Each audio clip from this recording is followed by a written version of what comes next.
As we walked deeper into the forest, the same feeling of dread came over me. The birds stopped singing, and the wind felt heavy.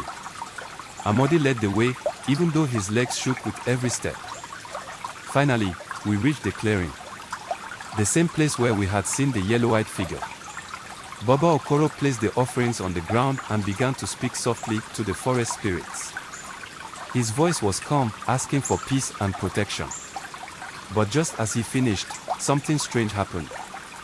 The air around us grew cold, and the trees seemed to sway, even though there was no wind. Amodi's breathing became faster. "It's here," he whispered, pointing to the trees on the far side of the clearing. We all turned to look. At first, I saw nothing. But then, slowly, I noticed it. The figure. It was standing just beyond the tree line, barely visible but definitely watching us. The elders froze, and even Baba Okoro's calm face showed a hint of fear. For what felt like hours, we stood there, not moving. The figure didn't come closer, but it didn't go away either. Finally, Baba Okoro spoke again, his voice shaking slightly this time. "We have given what we can.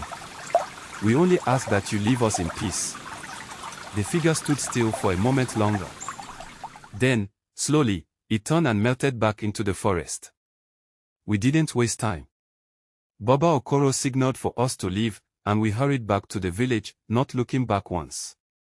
When we reached the edge of the forest, Amodi collapsed on the ground, his body trembling but his face showing some relief. That night, the village was quiet. The air felt lighter, and the strange tension that had hung over us for weeks seemed to lift. Amodi never spoke of the event again, but over time, he regained some of his old strength.